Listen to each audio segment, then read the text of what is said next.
They doubted her, silenced her, and tried to forget her. But Susan refused to vanish and turned her scars into stories that would outlive generations. Susan grew up in a small town in Ohio, where the days often felt predictable and the future mapped out long before it arrived. For most of the young women around her, life was expected to follow a simple rhythm: finish school, perhaps attend college nearby, get married, and build a home. But Susan's spirit had always been restless, her eyes searching for something more than quiet streets and familiar horizons. By the time she turned 21, the war was still fresh in the nation's memory. Many young men were returning with scars, some visible, some not. Susan had watched them step off buses, their eyes heavy with stories no one dared ask about, and something stirred inside her. She thought of service, of standing alongside them, of proving that sacrifice was not bound by gender. The decision to enlist shocked nearly everyone around her. Her parents tried to dissuade her, insisting she would be safer, happier, and more accepted if she chose a different path. Friends whispered behind her back, calling it reckless, even unnatural for a woman. "Why would you throw away your future for this?" they asked. Susan had no easy answer, only a conviction that her future was hers to define. She signed the papers quietly, without ceremony, knowing it meant walking into a world where she would always be questioned, always doubted. But to Susan, the uniform represented more than duty. It was a chance to break boundaries, to show that women could serve with the same strength, endurance, and courage as any man. On her last night at home before leaving for training, she packed a small bag and stared at the uniform folded neatly on her bed. It looked foreign, yet powerful.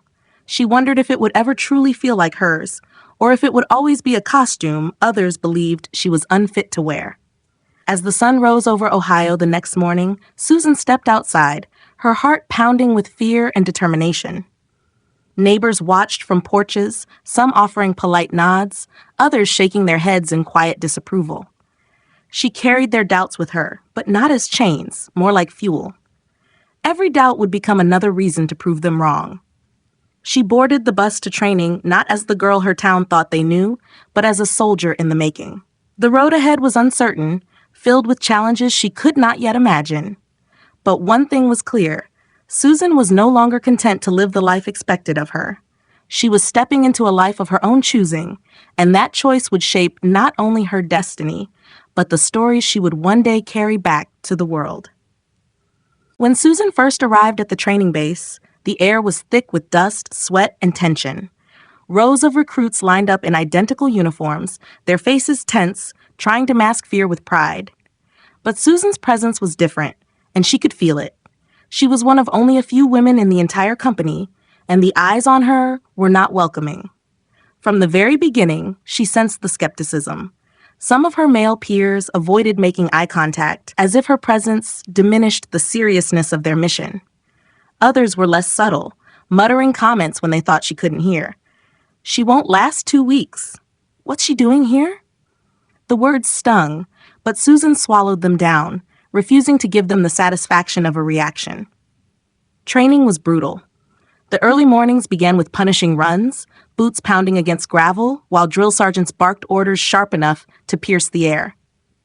Every task seemed twice as hard for Susan, not because she lacked strength, but because she carried the weight of proving herself.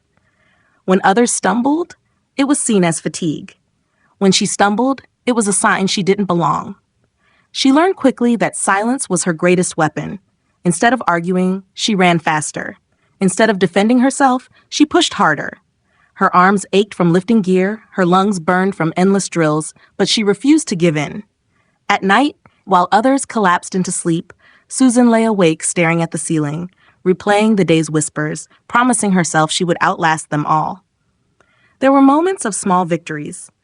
The first time she finished a long march without faltering, the drill sergeant paused, then gave the faintest nod. It wasn't praise, it was acknowledgement. To Susan, it meant everything. Little by little, a few of her peers began to soften. They still doubted her, but they couldn't ignore her resilience. Still, the loneliness was heavy. Letters from home spoke of worry, not pride. "Are you sure this is what you want?" her mother wrote. Her father urged her to consider coming back before it was too late. No one seemed to understand that for Susan, leaving was never an option. She wasn't chasing acceptance, she was chasing the right to define her own worth. In those grueling weeks, Susan discovered something vital. The battle she was fighting wasn't just against the obstacle courses, the drills, or the endless commands. It was against the invisible wall of doubt, built brick by those around her. Breaking through it would take more than endurance. It would take unshakable willpower. And as she stood under the blazing sun one morning, sweat running down her face, boots caked with mud, she realized she wasn't just proving herself to others. She was proving herself to the only person who mattered, herself. The weeks of training stretched into months, and Susan soon realized that survival meant more than simply following orders. It was about endurance, of the body, the mind, and the spirit. Every day pushed her further past the limits she thought she had. Dawn broke with the sound of whistles and shouts. Recruits rolled out of their bunks and fell into line before the sun had even touched the horizon. For Susan, mornings were a test of will. She laced her boots, her fingers raw from blisters, and forced her aching body into motion. The long runs tore at her legs, obstacle courses bruised her arms, and endless drills burned her lungs. But she never slowed down. Each step forward was an answer to the voices of doubt that had followed her since Ohio. The physical demands were grueling, yet the mental weight was heavier. Nights were filled with exhaustion, but Susan rarely found peace in sleep. She lay awake listening to the soft snores of her fellow recruits, replaying every moment of the day. She thought of her family's letters, urging her to come home. She remembered the looks on the faces of those who thought she wouldn't make it. Their doubts fueled her resolve, but they also carved into her heart, leaving scars she hid beneath her steady expression. There were small moments when cracks of humanity appeared in the walls around her. During a late-night drill, when the rain soaked them to the bone, a fellow recruit reached out a hand to pull her over a muddy embankment. No words were spoken, but for Susan, it was the first sign that respect was slowly replacing suspicion. Another time, when she managed to carry a heavier load than expected, she caught a glimpse of surprise in her sergeant's eyes. Not admiration, not yet, but something close to recognition. Still, progress came at a cost. Susan's body screamed for rest. Her knuckles bled from rifle drills. Her back ached from hours of carrying gear that seemed to grow heavier each day. Yet in the mirror of her exhaustion, she began to see someone new. Not the young woman from Ohio who had been told she couldn't do this, but a soldier, hardened, tested, and unbroken. The transformation wasn't dramatic. There was no single moment where the doubt around her vanished. It was gradual, like the rising of the sun, subtle at first, but undeniable with time. The same recruits who had once whispered about her began to stand beside her without question. They still didn't say much, but their silence no longer felt like rejection. It felt like belonging. And through it all, Susan discovered a truth that would carry her far beyond the training grounds. Strength wasn't measured by muscle alone.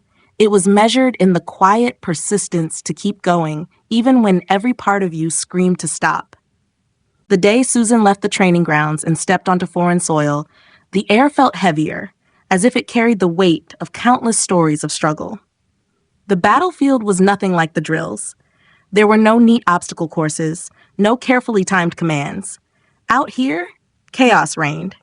Her first nights were filled with the sounds of distant explosions, the crack of gunfire echoing through the darkness. Even when silence came, it was not peace. It was the kind of silence that pressed on the chest, waiting to be broken at any moment. Susan slept in short bursts, her body stiff on cots that seemed too small to hold the exhaustion that gripped her. She quickly learned that war was not only about combat. It was about endurance in the face of fear, about carrying on when each day threatened to break you. She was assigned tasks that demanded strength and resolve, hauling supplies under scorching heat, tending to wounded comrades with trembling hands, and staying alert when fatigue blurred her vision. Every face she encountered told a story. Young men, barely older than boys, carried eyes far older than their years. Some clung to jokes and laughter as a shield, while others grew quiet, retreating into themselves. Susan shared their burdens. She felt their doubt when they glanced at her, but she also saw their relief when she pulled her weight without hesitation. The first time she knelt beside a fallen comrade, pressing her hands against wounds she could not stop, something shifted inside her. The training had prepared her body, but nothing had prepared her soul for the weight of lives slipping away.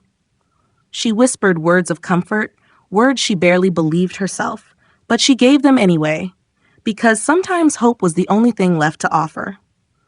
Days blurred into weeks. The dirt clung to her skin, the sweat never truly dried, and the smell of smoke lingered in her hair long after the fires had burned out. Yet even in the bleakest moments, there were sparks of humanity. A shared canteen of water after a grueling march, a song hummed quietly around a fire to drown out the noise of memory, a hand on her shoulder that said without words, "You are one of us." Susan began to understand that war did not care about gender, race, or background. It demanded everything from everyone. And in that crucible of fear and survival, she found herself both hardened and humbled. The whispers of doubt from home still lived in the back of her mind, but they grew quieter with each passing day. For every scar she carried, there was proof. She belonged here, not because she had to prove anything, but because she had already endured.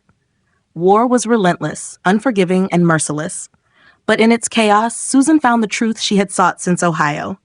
Courage was not about being unafraid. It was about moving forward, even when fear threatened to consume you whole. Susan's role on the field often shifted, but one responsibility came to define her days: caring for the wounded. She was not a nurse by training, yet in war, titles lost their meaning. Everyone became what the moment demanded. And for Susan, that often meant kneeling in the dirt beside fallen comrades, her hands pressed against wounds, her voice whispering encouragement into ears already drifting into silence. She learned to move quickly, not just with her body, but with her heart. There was no time to freeze, no space to collapse under the weight of grief. When a comrade cried out for help, she forced herself to run faster. When someone's breathing faltered, she steadied her own, as if calmness could be borrowed and passed on. She stitched torn flesh with trembling fingers, poured water over burns, and offered words she didn't always believe. "You'll be okay. We've got you." But she couldn't save everyone, and it was those she lost who carved themselves deepest into her memory. She remembered the look in their eyes, sometimes fear, sometimes peace, sometimes an emptiness that came too soon. Those faces haunted her long after the battles ended, returning in dreams that woke her gasping in the night. The weight of responsibility was crushing, but it also became her anchor.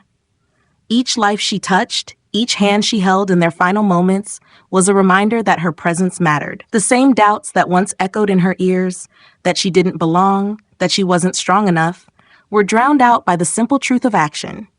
She had been there. She had carried the weight when it mattered most. Her comrades began to see it too. Where once they had doubted, they now turned to her in moments of crisis. A soldier with a shattered leg looked to her eyes before closing his, trusting her to hold on until help arrived. Another pressed a bloodied hand over hers and whispered a thank you she would never forget. Respect, unspoken but undeniable, began to replace the skepticism. Still, Susan bore the invisible cost. At night, she often sat alone, staring at the dirt beneath her boots, wondering if she had done enough. Each life saved felt like a victory, but each life lost felt like a failure she could never shake. The war demanded sacrifices from all of them, but she often wondered why the weight of memory seemed heavier for her. In those moments of quiet grief, she realized something profound. The true test of a soldier wasn't only to fight, but to carry the stories of those who could not return. And though she didn't yet know it, this responsibility, the act of remembering, of giving voice to the silent, would become the path that shaped the rest of her life. When Susan finally returned to the quiet nights of Ohio, she thought the silence would soothe her. Instead, it became unbearable. The stillness of her childhood home felt too sharp, too clean, like a wound left open to the air.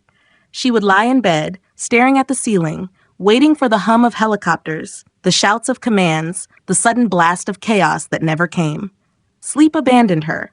Each time her eyelids grew heavy, memories intruded, the smell of smoke, the copper tang of blood, the sight of faces fading into stillness under her hands.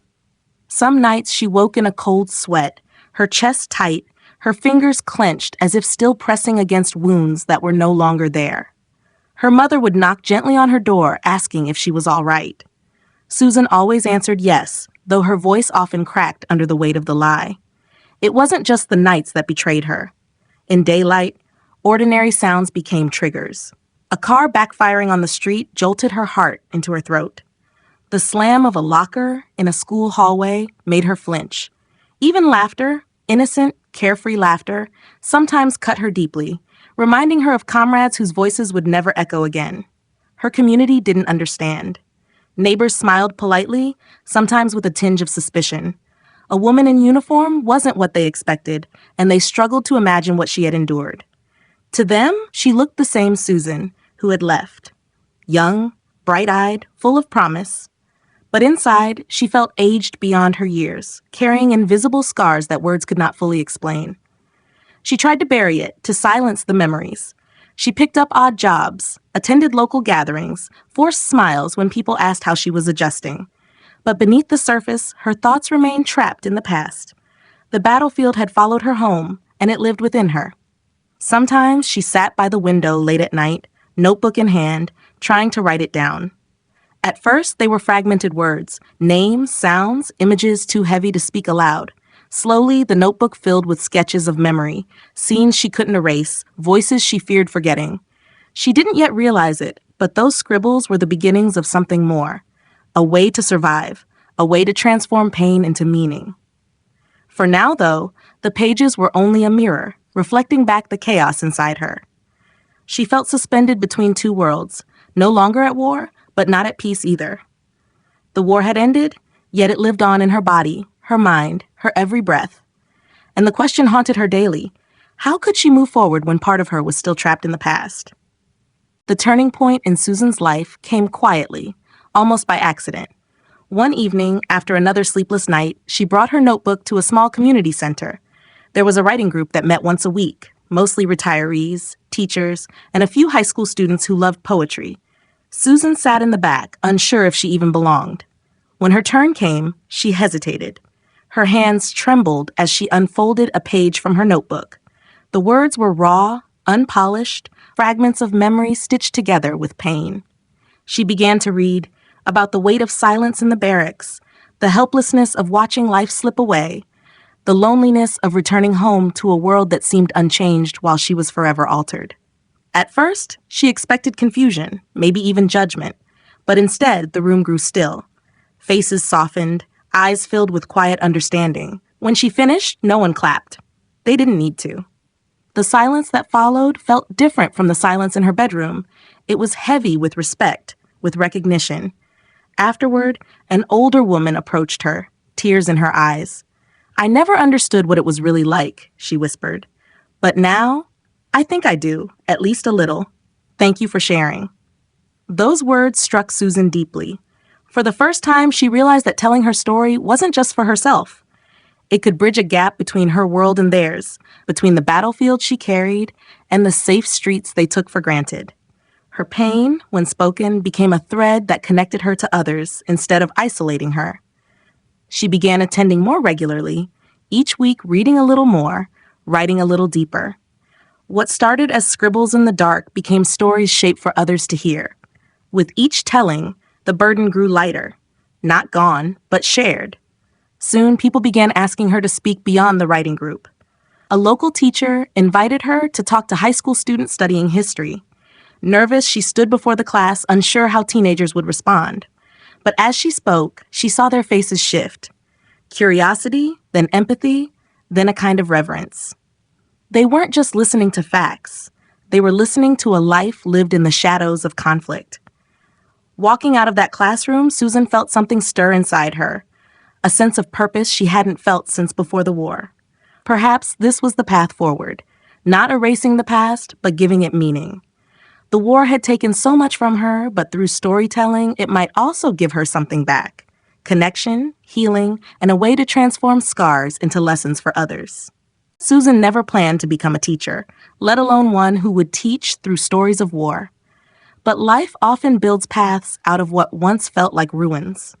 After her first classroom talk, word began to spread. Teachers from other schools reached out. Community groups invited her to speak. At first, she was hesitant. Her memories were jagged, her voice still unsteady. Yet each time she shared, she noticed how people leaned in, not out. They didn't recoil from her experiences. They wanted to understand. Her storytelling grew more deliberate. She no longer read straight from her notebook. Instead, she began shaping her words into narratives, threading them with lessons about resilience, courage, and the human cost of silence. It wasn't about glorifying what she had seen, but about showing the truth that lived between the lines of history books, the truth of those who endured. One day, a local school principal offered her a part-time teaching position. "Our students need to hear voices like yours," he said, "not just from textbooks, but from people who lived through it." The idea terrified Susan. She had no formal training, no classroom experience, but something in her heart told her this was the chance she had been waiting for, not just to heal herself, but to give meaning to everything she had carried for so long. Her first weeks were rocky. Students sometimes whispered or fidgeted, and Susan doubted herself. But then she began weaving her lessons into stories. How she learned discipline in the Army, how silence can weigh more than noise, how strength isn't always about muscle, but about endurance. The students stopped whispering. They started asking questions. Some stayed behind after class, eager to hear more, eager to understand. Slowly, her classroom became something different. It wasn't just about dates and facts. It was about empathy, about stepping into shoes they'd never walked in. Her scars became a curriculum. Her survival became a lesson plan. For Susan, teaching wasn't simply about passing knowledge. It was about creating a space where truth could be told without shame, where her past could be transformed into guidance for the next generation. Each day she stood in front of her students, she felt the weight of her memories shift. They were no longer chains, but tools. Tools to build bridges, tools to plant seeds of compassion. The woman who once sat alone in silence was now speaking to dozens of young faces, all waiting to learn. And as she watched them listen, Susan realized something remarkable. Her greatest contribution to the world wasn't just surviving. It was teaching others how survival could become wisdom. At first, Susan thought her teaching would stay inside the four walls of her classroom. But word of her work spread quickly. Students talked to their parents, teachers shared stories in staff meetings, and soon, invitations began arriving from beyond the school. A local library asked her to give a public lecture. A community center wanted her to lead a workshop for young adults. At first, she hesitated, unsure if she had the strength to lay her story bare in front of strangers. But then she remembered the faces of her students. The way they leaned forward when she spoke about perseverance, the quiet nods when she described moments of fear. She realized these lessons weren't just for teenagers. They were for everyone. Standing before her first community audience, Susan's voice trembled. But as she spoke about nights filled with doubt, about the loneliness of being misunderstood, she saw something in the crowd she hadn't expected: recognition. People were nodding, some wiping their eyes, as if her story echoed pieces of their own struggles. Afterward, people lined up to thank her. One woman whispered, "I never served, but I know what it's like to come home from something and feel like nobody understands. Thank you for saying it out loud." Susan walked away that night, realizing that her voice had reached beyond her own healing. It had become a mirror for others. As the months passed, her reputation grew.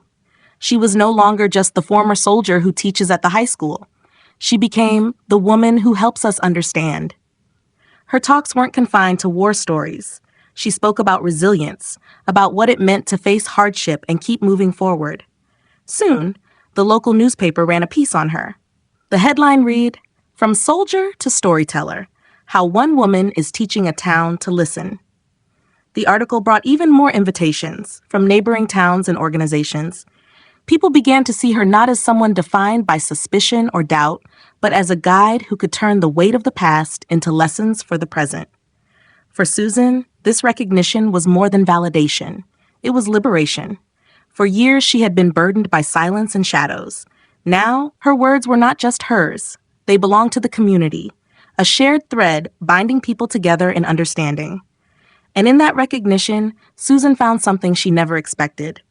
A place where her past was no longer questioned, but honored. She had become more than a veteran, more than a survivor. She had become a voice that her community needed, a voice they finally chose to hear. What began as small talks in libraries and community halls soon grew into something larger than Susan had ever imagined. Invitations arrived from universities, veterans organizations, and conferences across the state.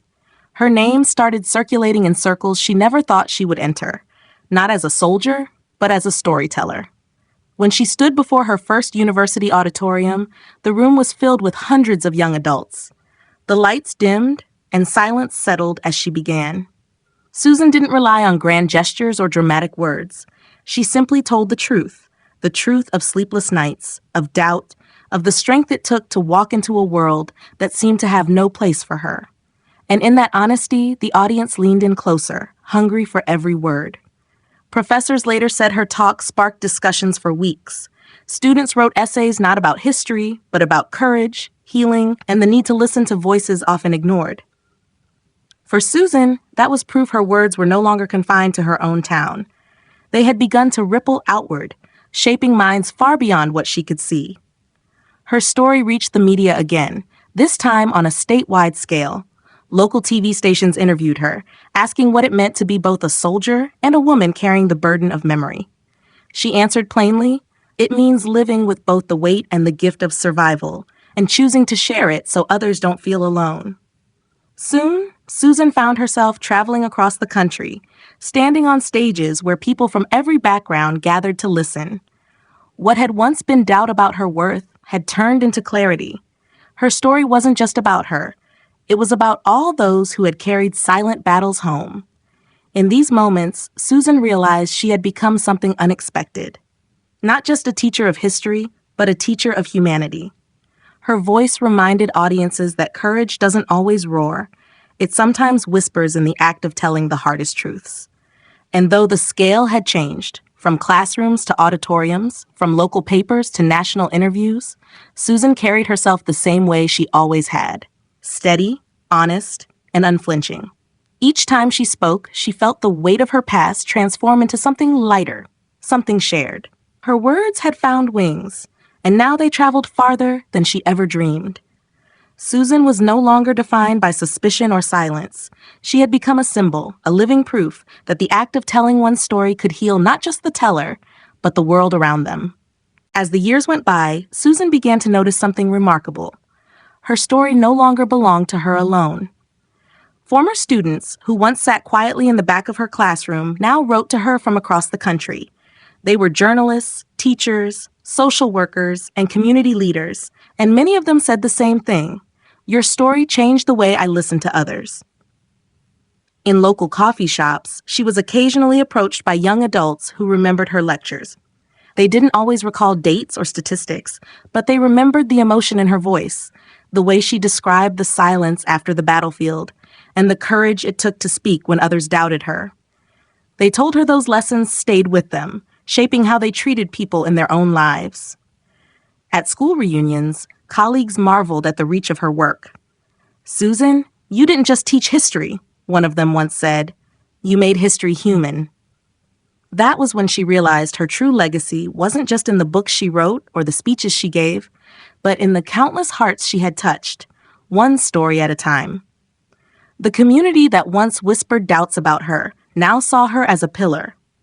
Parents encouraged their children to attend her talks, saying, "You'll understand life differently after hearing her."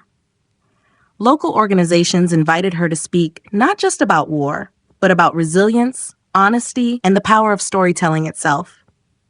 Susan also witnessed a change within herself. Where she once carried her past as a burden, she now wore it as a badge of purpose. She no longer feared being misunderstood, because she had lived long enough to see the impact of her words bloom in others. Each time a young woman told her, "You made me believe I can be strong too," Susan felt the weight of suspicion and doubt from decades ago finally dissolve. Looking around her classroom one afternoon, she saw rows of eager faces, not just students of history, but future storytellers, healers, and leaders. She realized that by sharing her journey, she had planted seeds that would grow long after her voice was gone.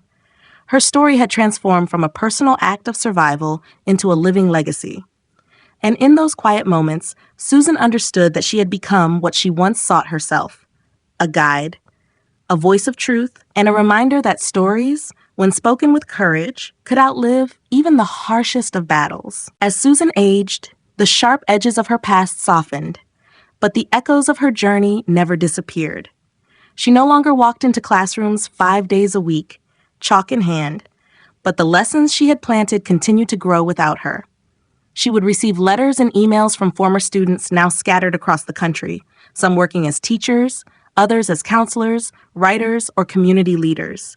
Almost all of them carried a piece of her story into their own lives. One afternoon, Susan was invited back to the very school where she had first started teaching. Walking through the hallways, she was greeted not only by students, but by teachers who had once sat in her classes. The walls were decorated with posters announcing her talk, calling her the storyteller of courage. It was then she realized her role had expanded far beyond what she had ever dreamed.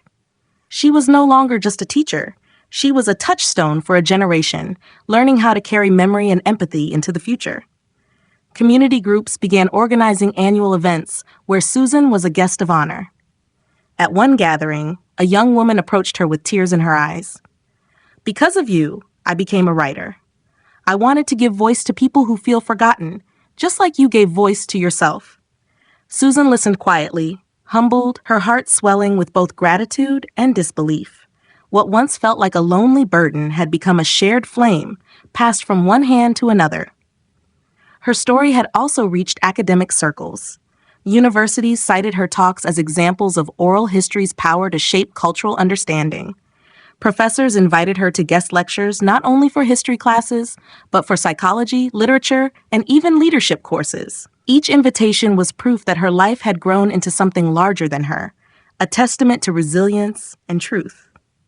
In her later years, Susan often sat on her porch in the evenings, watching the sun sink low. She no longer felt the weight of being misunderstood, because she had lived long enough to see her story blossom into countless others. Her legacy was visible, not carved in monuments or recorded in textbooks alone, but alive in the way people listened, empathized, and told their own truths. And as she sat in that quiet, surrounded by the voices of those who came after her, Susan knew that her life had become more than survival. It had become a legacy of storytelling, a bridge between past and future, carried forward by all those she had once inspired. In the quiet rhythm of her later years, Susan discovered a peace she once thought impossible. The restlessness that had followed her home from the battlefield, the doubts, the sleepless nights, the heavy silence, had softened into something gentler.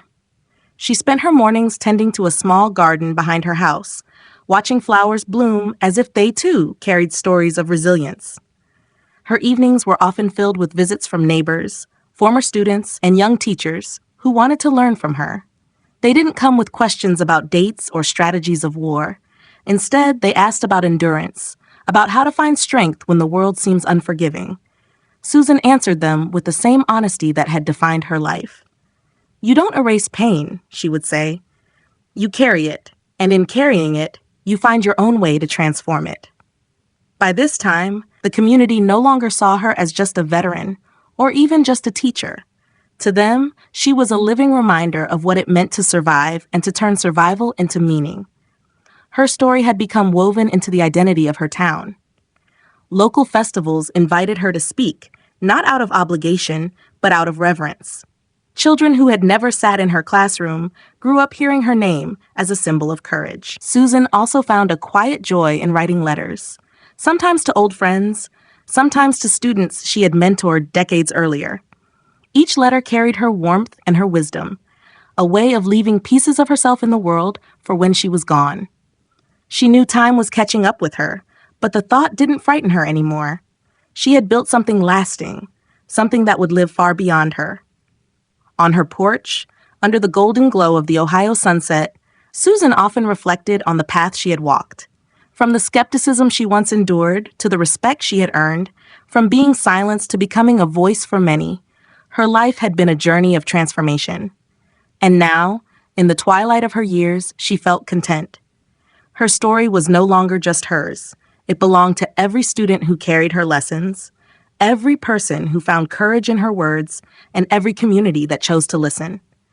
That was her true peace, knowing that her voice would continue to echo even when she no longer could speak. As Susan's health began to fade, her community moved closer around her, as if to return the embrace she had given them for so many years.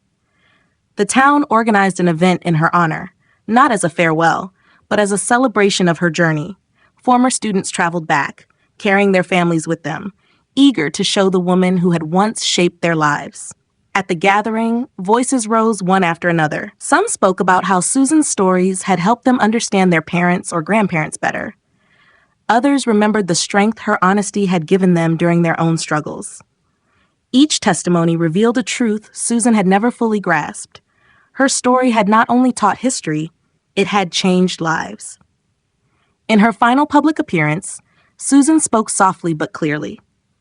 She told the audience that courage was not found in the absence of fear, but in the act of moving forward despite it. She reminded them that memory was not a burden, but a responsibility. To remember was to honor, and to share was to heal. The room was silent, not from emptiness, but from reverence. People understood they were hearing words that would echo long after she was gone. When the evening ended, Susan returned home exhausted but deeply fulfilled. She looked at the stack of letters on her desk, thank you notes, invitations, even unpublished student essays dedicated to her, and realized that her life had become more than survival. It had become testimony.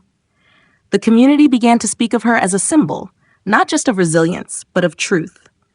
The local library dedicated a small corner to her writings and speeches, ensuring that generations who never met her would still know her voice.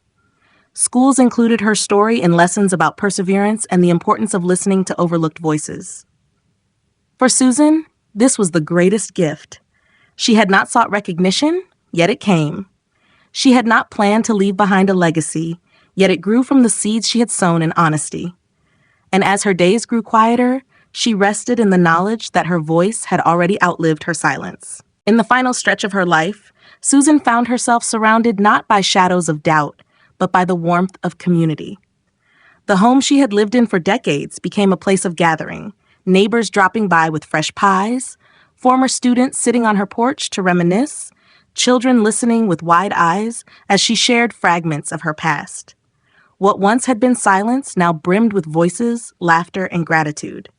Her health grew frail, but her spirit remained steady.